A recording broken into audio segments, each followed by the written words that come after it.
Quels sont les contenus à envoyer à une entreprise pour rester présent sans vendre et de cette façon être présent, être là au moment où le besoin apparaît pour l'entreprise? Mon nom est Armel Lavinci, j'ai eu l'incroyable privilège de créer et de diriger un réseau de plus de 150 établissements. La question de la place de crèche du berceau entreprise est une question qui m'a concerné pendant un très long moment parce que j'ai fait ce boulot pendant une quinzaine d'années et vous vous rendez bien compte qu'avec plus de 150 établissements, les enjeux étaient plus que significatifs et voici ce que j'en ai appris.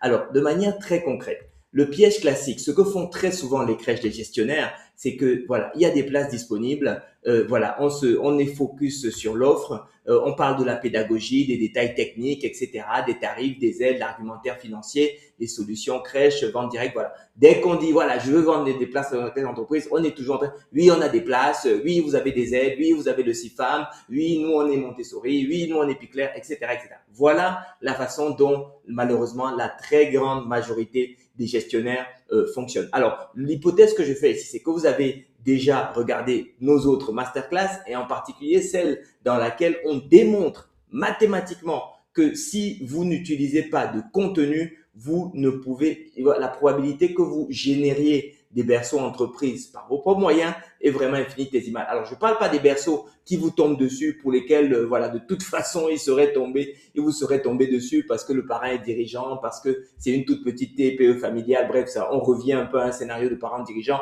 ou parce que les brokers vous les ont apportés. Vous voyez, là, je vous parle de mettre en place un dispositif qui fabrique de manière systématique pour vous eh bien, des berceaux entreprises. Mais très souvent, malheureusement, les gestionnaires abordent la chose du mauvais angle et le résultat, eh bien, c'est que justement l'entreprise ne se sent pas concernée parce que les thématiques qui sont utilisées, en fait, elle n'est juste pas mûre pour être à l'écoute. Ok, l'entreprise ne se sent pas concernée, elle n'a pas encore identifié le problème au moment où justement vous l'avez touché. Et si vous n'avez pas encore regardé, regardez en description, on va vous mettre le lien de l'autre vidéo. C'est une vidéo où on parle du timing de la place entreprise. Ok, maintenant c'est quoi le principe fondamental? Le principe fondamental du contenu pour vendre des places de crèche en entreprise, c'est de dire on ne parle jamais d'une solution avant que le problème ne soit conscient. C'est d'ailleurs vrai pour les places de crèche en entreprise, mais c'est vrai pour n'importe quel type de produit, de service ou opportunité dont vous faites de la promotion. Le rôle du contenu n'est pas de vendre. Le rôle du contenu, c'est de rester pertinent dans le contexte de votre prospect, rester légitime sur les enjeux de votre prospect, rester présent pour être là au bon moment. OK? C'est à ça que ça sert le contenu. Ça ne sert pas à vendre. Et malheureusement, c'est l'erreur que font beaucoup de gestionnaires. Et c'est donc pour la raison pour laquelle il faut faire un changement de perspective si vous voulez vendre des berceaux d'entreprise justement grâce au contenu. La première chose qu'il faut changer, c'est que le contenu crèche n'a pas sa place. OK? Parler de votre solution, c'est pas la bonne approche parce que une fois de plus, l'entreprise n'est pas encore à l'écoute justement de votre solution. Donc, c'est pas le moment justement de présenter votre solution. C'est trop tôt à ce moment-là. Et ce qui va se passer, c'est que très souvent, l'entreprise va dire non. Et à partir du moment où l'entreprise va dire non, même lorsque le besoin va apparaître, vous lui demandez un double effort parce que vous ne lui demanderez pas à ce moment-là de revenir en fait, de dire oui à votre solution, mais vous allez lui demander d'abord de revenir sur sa première décision et éventuellement de dire oui à sa solution. Donc, c'est vraiment la raison pour laquelle, voilà, parler de votre solution à ce moment-là, c'est pas du tout le bon moment. Par contre, le contenu entreprise, eh bien, qui est pertinent, c'est de parler de leur friction, parler de leurs problèmes, le fameux what is in for me, le fameux quel est mon intérêt personnel et égoïste par rapport au contenu que vous m'envoyez. Est-ce qu'il me parle de mon intérêt, de mes problématiques? À ce moment-là, oui, moi, l'entreprise, je suis à votre écoute. Si ce n'est pas le cas,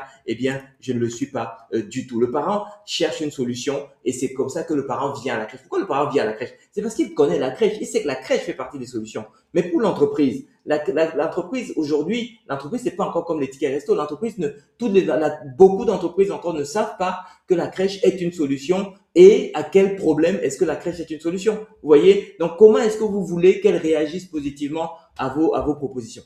Donc, l'entreprise, en fait, cherche simplement à réduire les frictions. Et c'est à ça que vous devez vous atteler. OK?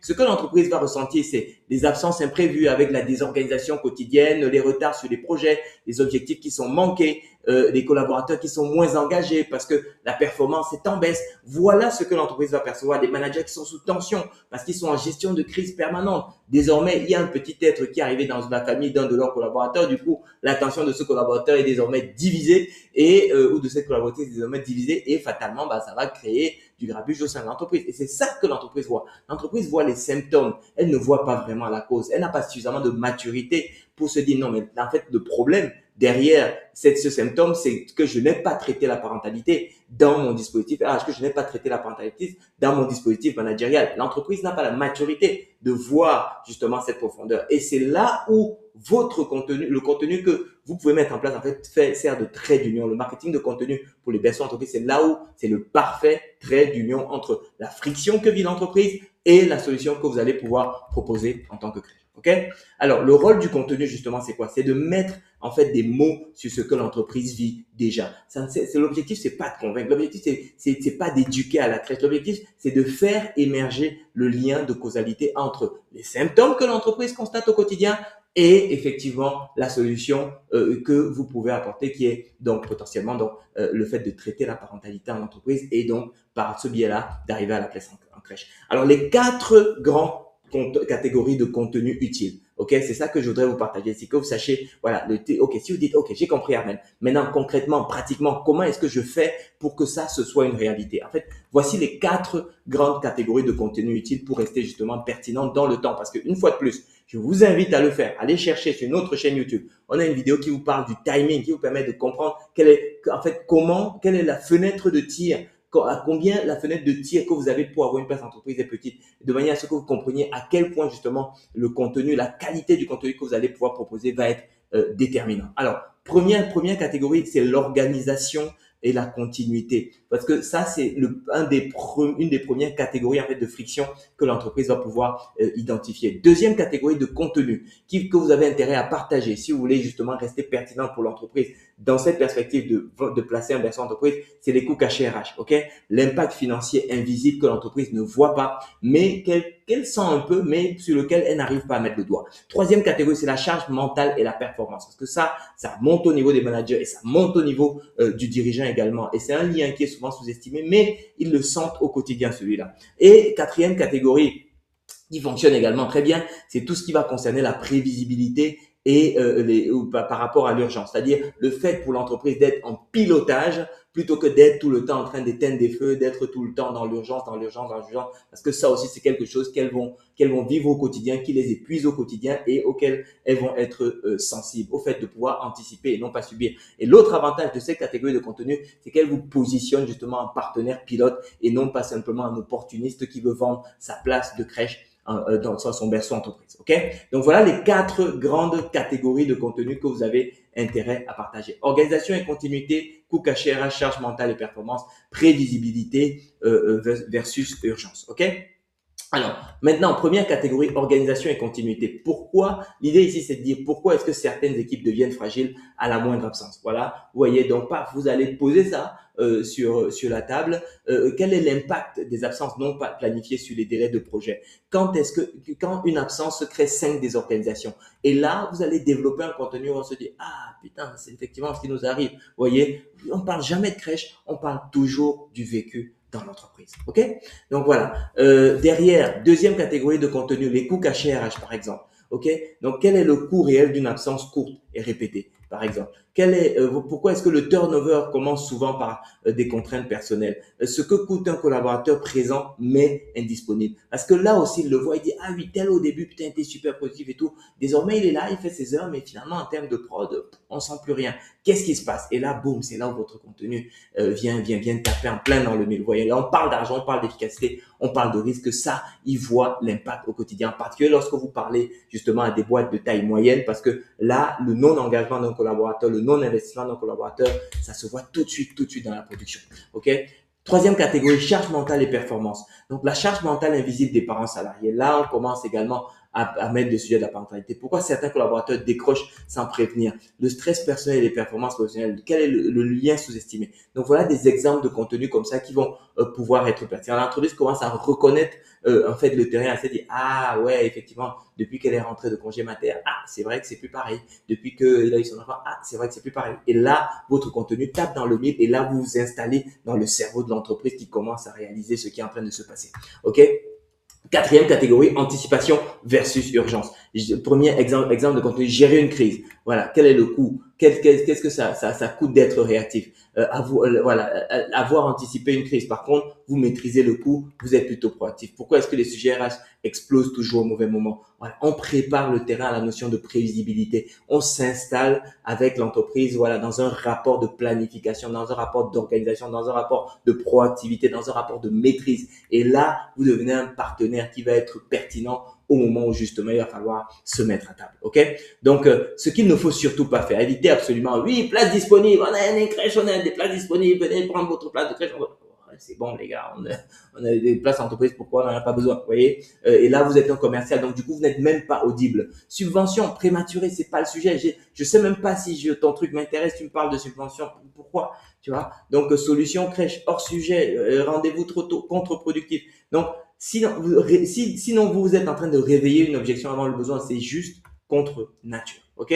Le bon rythme de contenu maintenant, donc envoie un message court, utile, attendre, alors non pas 4 à 6 semaines, mais plutôt 1 à 2 semaines, ça c'est une typo, ok? Donc court, lisible et le message doit toujours être utile même sans réponse.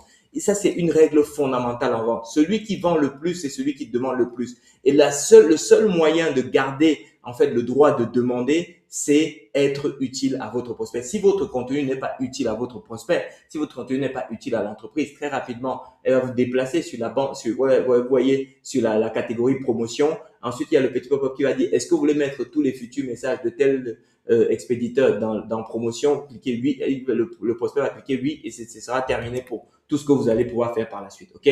L'objectif, c'est pas l'interaction. L'objectif, c'est d'assurer une présence mentale. En réalité, vous pouvez même communiquer de manière plus fréquente à condition que votre contenu soit utile pour l'entreprise. Alors là, tout de suite, par exemple, je vous ai présenté certains éléments de contenu, mais en réalité, ces contenus-là étaient d'ailleurs déjà un deuxième niveau de maturité. Si vous voulez avoir une cadence, et ça c'est vraiment ce que l'astuce que je veux partager avec vous, pour avoir une cadence plus forte, c'est tout à fait possible, il faut juste être pertinent. Mais pour être pertinent, il faut que vous soyez un peu moins peut-être sur des problématiques que l'entreprise ne connaît peut-être pas aujourd'hui. Vous voyez? Donc c'est là où il faut adapter le bon équilibre. Vous pouvez communiquer fréquemment, il faut juste une condition, il faut que vous soyez pertinent, que vous soyez utile pour l'entreprise. Et à ce moment-là, vous ne posez pas, il n'y a pas de problème. OK?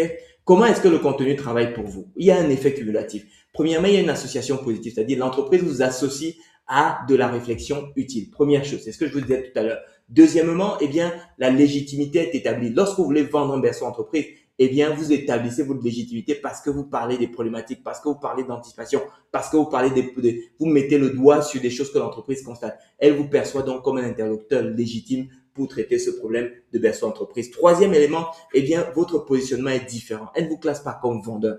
Et pour pouvoir acheter un berceau entreprise, vous regardez, et quand vous calculez les économies d'impôts, les économies de ceci, les économies de cela, le crédit impôt famille, tout ça, en réalité, c'est toujours tout bénéfice pour l'entreprise. Donc, finalement, le problème, c'est pas de vendre. Le problème, c'est d'être en confiance. OK? Et c'est à ça que sert justement le contenu et que vous allez pouvoir diffuser dans le temps de manière pérenne et donc construire la relation de cette façon. Le jour où le problème devient concret, vous êtes déjà dans la tête, vous êtes crédible, vous êtes légitime, vous n'êtes pas un vendeur. OK? Et c'est le cadre qui est nécessaire pour que vous puissiez débloquer les places entreprises. Alors, voilà. Et le moment de bascule, c'est justement quand, effectivement, elle s'aperçoit que l'entreprise s'aperçoit que, ah, tiens, là, effectivement, on a une problématique. Là, tout de suite, la réflexion vient, on a déjà quelque chose là-dessus. OK? Les gens les prospectent, non, c'est bon, on a déjà quelque chose là-dessus. Et devinez qui est le quelque chose là-dessus? Eh ben, c'est vous. OK? Quand vous avez fait le boulot de suivi sur le long terme, sur la distance, en étant pertinent, eh ben, c'est vous qui êtes la solution pour l'entreprise. C'est là où les appels sont entrants, c'est là où voilà, et c'est là où voilà, c'est un caviar, quoi. C'est un billard où là vous déroulez, vous êtes encore, voilà, l'échange est de qualité et vous n'êtes pas dans du marchandage de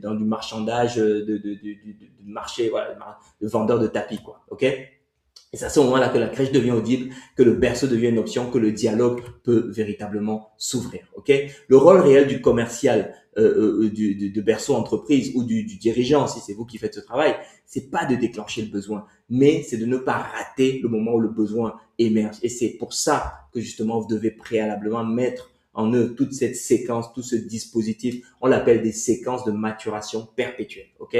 Parce que vous accompagnez l'entreprise dans sa maturation à la décision d'achat justement de son berceau entreprise avec ce type de dispositif. Pourquoi est-ce que ça demande un système? Simplement parce que le faire manuellement, c'est pas possible. Sans système, le suivi s'arrête. Vous le faites une fois, vous passez un coup de fil, voilà, vous dites, allez, je vous rappelle les entreprises, machin. Mais non, c'est pas ce qu'il faut faire. Le besoin, la fenêtre de tir infinitésimale. Ce qu'il faut, c'est avoir un suivi parce que sans lui, eh bien, tout le timing est perdu et vous n'avez pas de régularité, vous n'avez pas de système, voilà. Et de toute façon, ça va merdouiller, vous allez pas le tenir, vous le savez. Donc, j'ai pas besoin de vous convaincre sur le sujet. La transition naturelle. En fait, ce qu'il faut savoir, c'est que la question, c'est pas quoi vendre, mais comment rester pertinent dans le temps. Parce que c'est exactement ça le rôle du dispositif de suivi structuré que vous avez besoin de mettre en œuvre pour pouvoir créer justement ces opportunités qui font que, eh bien, ensuite, les appels tombent, les appels entrants arrivent, ils sont de qualité et les contrats se signent pour le bénéfice de votre crèche et au bon prix. Pas au prix des brokers qui font une marge comme ça pendant que il vous reste juste ça. Au bon prix, vous avez une marge confortable, vous avez une relation positive avec l'entreprise et tout se passe bien. OK? Donc, le message clé, donc, c'est que pour les gestionnaires et les commerciaux de berceau entreprise, c'est une entreprise n'achète pas un berceau, elle agit quand un problème devient trop coûteux. Et le contenu sert justement à faire émerger ce moment. Et lorsque ce moment émerge, que l'entreprise dise, on a déjà quelque chose là-dessus et que ce quelque chose se soit fou. OK?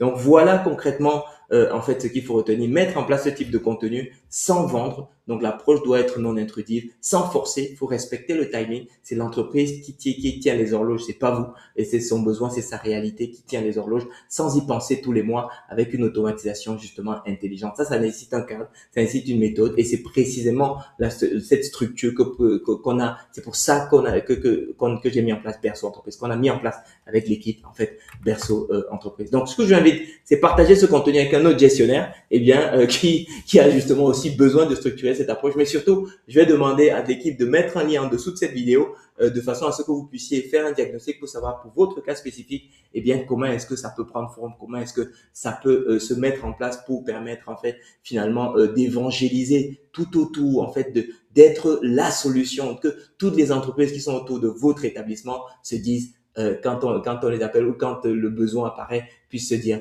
on a déjà quelque chose là-dessus. OK? Je vous remercie. Je vous souhaite très bon succès dans vos projets et je vous donne rendez-vous à l'étape suivante. Cliquez sur le bouton en dessous de la vidéo. Rendez-vous pour faire vos diagnostics et rendez-vous à l'étape suivante. Allez, merci. Ciao.